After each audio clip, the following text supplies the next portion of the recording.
Hello students, मानव रोग के series का ये हमारा चैप्टर 3 आ रहा है, जिसमें हम लोग जानेंगे विषाणु के द्वारा होने वाले रोग कौन से हैं।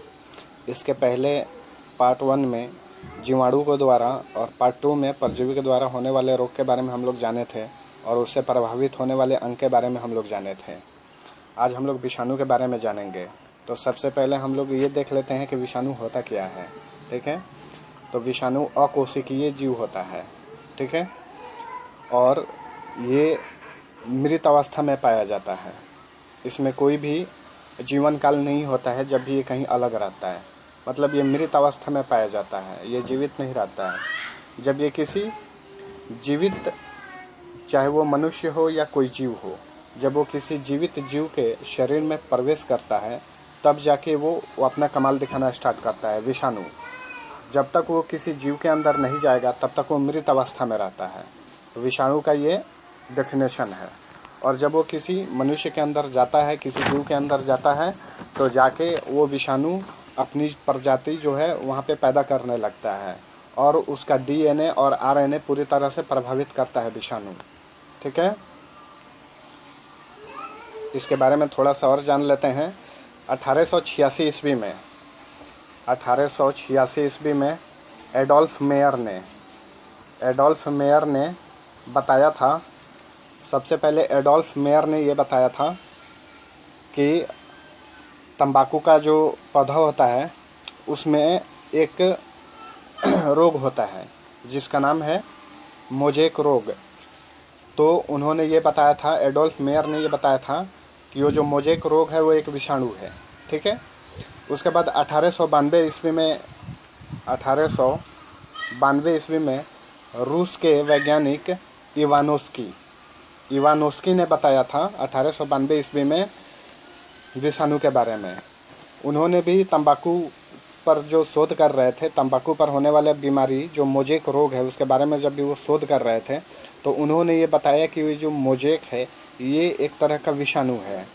तो ये दो नाम याद रखिएगा, एडोल्फ मेयर और इवानोस्की। ठीक है, इवानोस्की,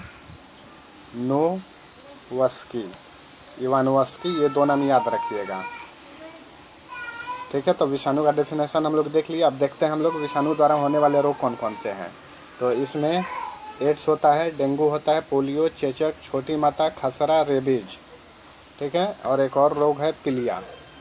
ठीक है, अब इसके बारे में थोड़ा सा आगे हम लोग और जान लेते हैं। फ्रेंड्स, जो लोग मेरा चैनल सब्सक्राइब नहीं किए हैं वो जल्दी से सब्सक्राइब कर लें और बेल आइकन को दबा लें। जो रेड कलर का सब्सक्राइब होता है उसको दबा देने के बाद मेरा हर वीडियो का नोटिफिकेशन आपको जल्दी से जल्दी मिल जाएगा। ठीक है दोस्तों, तो चलिए देखते हैं हम लोग। सबसे पहले एड्स के बारे में हम लोग जानते हैं। एड्स होता क्या है। एड्स जो है एक HIV विषाणु द्वारा होता है। HIV वायरस द्वारा एड्स होता है किसी भी आदमी के अंदर। और इससे कौन सा अंग प्रभावित होता है, तो इससे वाइट ब्लड सेल यानी श्वेत रक्त कणिका प्रभावित होता है, जिससे कि किसी भी मानव का रोग प्रतिरोधक क्षमता कम हो जाता है और उसको एक छोटा बीमारी उसको मृत्यु तक लेके जा सकता है। वाइट ब्लड सेल जो है कम हो जाने से शरीर के अंदर रोग प्रतिरोधक क्षमता जो है कम हो जाता है, जैसे कि मामूली एक छींक भी आ जाए, मामूली एक जुकाम और सर्दी हो जाए, खांसी हो जाए, तो उससे वो व्यक्ति की मृत्यु भी हो सकती है, क्योंकि वो रोग जो है ख़त्म होगा ही नहीं और बढ़ते चला जाएगा। ठीक है, तो ये बहुत ही खतरनाक वायरस होता है HIV। HIV का फुल फॉर्म क्या होता है, ह्यूमन इम्यूनो डिफिशियंसी वायरस होता है। और एड्स का फुल फॉर्म क्या होता है हम लोग देख लेते हैं। यहाँ पर मेंशन किया हुआ है एक्वायर्ड इम्यूनो डिफिशियंसी सिंड्रोम, इसका फुल फॉर्म होता है। अब थोड़ा सा इसके हम लोग टेस्ट के बारे में जान लेते हैं। एक एलिसा बहुत ही फेमस टेस्ट है। ये एड्स के बारे में पता करने के लिए एक एलिसा टेस्ट होता है। एलिसा का फुल फॉर्म होता है enzyme linked immune solvent SC test. एक एलिसा टेस्ट होता है और दूसरा एक और टेस्ट होता है जिसके बारे में मैं बता दूं, वेस्टर्न ब्लॉट टेस्ट होता है। वेस्टर्न ब्लॉट टेस्ट होता है और एक HIVP-24 टेस्ट होता है। HIVP-24 टेस्ट होता है। एक और टेस्ट होता है CD4 काउंट टेस्ट होता है। ये सब एड्स के लिए सब होने वाले टेस्ट हैं, इनका नाम याद रखिएगा। ठीक है, और एलिसा का फुल फॉर्म याद रखिएगा और एड्स का भी फुल फॉर्म याद रखिएगा। आगे हम लोग देखते हैं डेंगू के बारे में हम लोग जान लेते हैं। डेंगू जो है डेंगू वायरस द्वारा होता है, जो कि एक एडिस एजिप्टाइल मच्छर जो होता है वो इस डेंगू वायरस का वाहक होता है। इससे कौन सा अंग प्रभावित होता है? तो पूरा शरीर प्रभावित होता है इससे। और जोड़ों में दर्द होता है, जहाँ पे हड्डी का जोड़ होता है वहाँ पे ये बीमारी होने के बाद बहुत ही ज़्यादा दर्द होने लगता है। ये ज़रूर याद रखिएगा, एडिस एजिप्टाइल एक मच्छर होता है, उसके द्वारा ये रोग फैलता है, डेंगू। ठीक है, जब ये हो जाता है डेंगू किसी को तो उसके जोड़ों में काफ़ी दर्द होता है। आगे हम लोग देखते हैं पोलियो। ठीक है, पोलियो जो होता है ये पोलियो वायरस द्वारा ही होता है। ये वायरस का भी नाम पोलियो ही है। इससे कौन सा अंग प्रभावित होता है? तो गला, रीढ़ और नाड़ी स्थान। ठीक है, ये जगह प्रभावित होते हैं शरीर के अंदर। ठीक है, इसके साथ साथ में क्या होता है, बदन में दर्द होता है, बुखार होता है, बहुत ही भयानक बुखार होता है, रीढ़ की हड्डी में दर्द होता है, आंत की कोशिकाएं नष्ट हो जाती हैं। ठीक है, तो पोलियो वायरस द्वारा पोलियो रोग होता है। और पोलियो वैक्सीन का खोज किसने किया था? तो जॉन ई साल्क ने किया था। जॉन ई साल्क ने किया था। फ्रेंड, मैं आगे भी वीडियो बनाने वाला हूं, उसमें मैं आपको बताऊंगा कि विटामिन या फिर कोई भी बीमारी, बैक्टीरिया या फिर हृदय रोग या विटामिन सी, टीबी, पेनिसिलिन आदि, मतलब ये सब के आविष्कारक कौन कौन है, इसके बारे में मैं अगला वीडियो मैं बनाने वाला हूँ। सॉरी फ्रेंड, अगला वीडियो नहीं होगा, अगला वीडियो हमारा होगा कि कवक यानी फंगस द्वारा कौन कौन से रोग होते हैं। ठीक है, और आनुवंशिक रोग के बारे में पहले हम लोग जान लेंगे, उसके बाद मैं बताने वाला हूँ कि कौन सा रोग का आविष्कारक कौन है और किस वैक्सीन का आविष्कार किसने किया। तो इसके बारे में भी मैं वीडियो बनाने वाला हूँ, तो आप मेरे चैनल को सब्सक्राइब कर लीजिए। जैसे कि एक चेचक का टीका होता है, तो चेचक का टीका का खोज किसने किया था? एडवर्ड जेनर ने। इसी टाइप का मैं वीडियो बनाऊंगा। ठीक है, आगे हम लोग देखते हैं 4 नंबर, चेचक आ ही गया हमारा। तो चेचक के लिए एक टीका लगता है, उसका खोज किसने किया था? एडवर्ड जेनर ने किया था। और चेचक जो रोग होता है ये वेरियोला वायरस द्वारा होता है। बहुत ही मोस्ट इम्पॉर्टेंट क्वेश्चन है, कई मरतबा एग्जाम में पूछा जा चुका है। इससे कौन सा अंग प्रभावित होता है? पूरा शरीर प्रभावित होता है। ठीक है, और चेचक में होता क्या है, तेज बुखार के साथ साथ शरीर पे बहुत ही फोड़ा टाइप में लाल लाल दाना हो जाता है, पूरे शरीर पे लाल लाल दाना हो जाता है। और इसमें जो हड्डी का जहाँ पे जोड़ है, जैसे घुटना होता है या फिर हाथ का कोहनी होता है, जहाँ जहाँ पे भी हड्डी का जोड़ है वहाँ पे काफ़ी दर्द महसूस होता है। और बड़े बड़े जो हैं शरीर पे पूरे लाल दाने हो जाते हैं, और वेरियोला वायरस द्वारा। ये मोस्ट इम्पॉर्टेंट है, याद रखिएगा। आगे देखते हैं छोटी माता।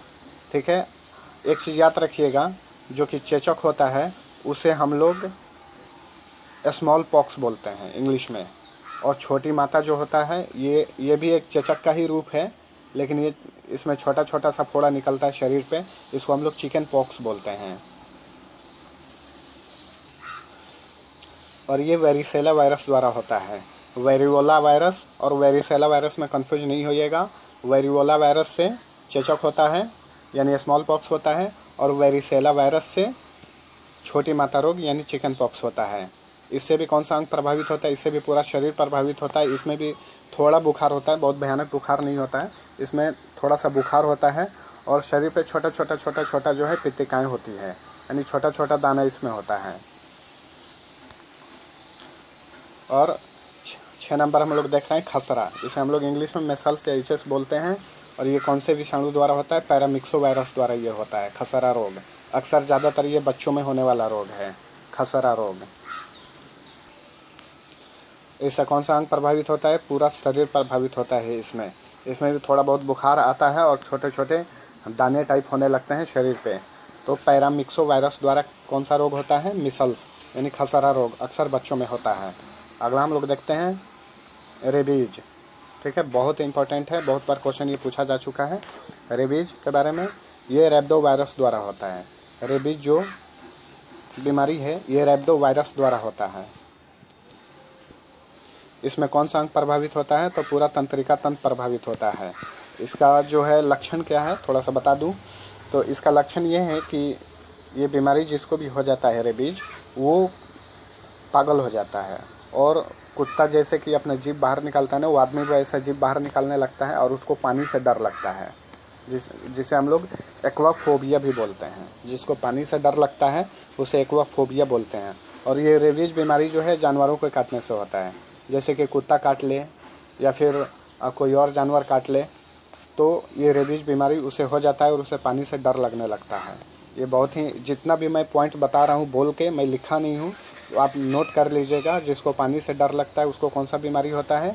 रेबीज बीमारी होता है, उसे हम लोग एक्वाफोबिया बोलते हैं। अगला देखते हैं पीलिया रोग, जिसे हम लोग जॉन्डिस बोलते हैं। ठीक है, तो ये विषाणु जो है एक्चुअली ये कोई स्पेशल एक विषाणु नहीं है, ये रोग ही है। जैसे कि हेपेटाइटिस ए होता है, हेपेटाइटिस बी होता है, hepatitis non A and B होता है। ठीक है, और इससे कौन सा अंग प्रभावित होता है? तो लीवर प्रभावित होता है।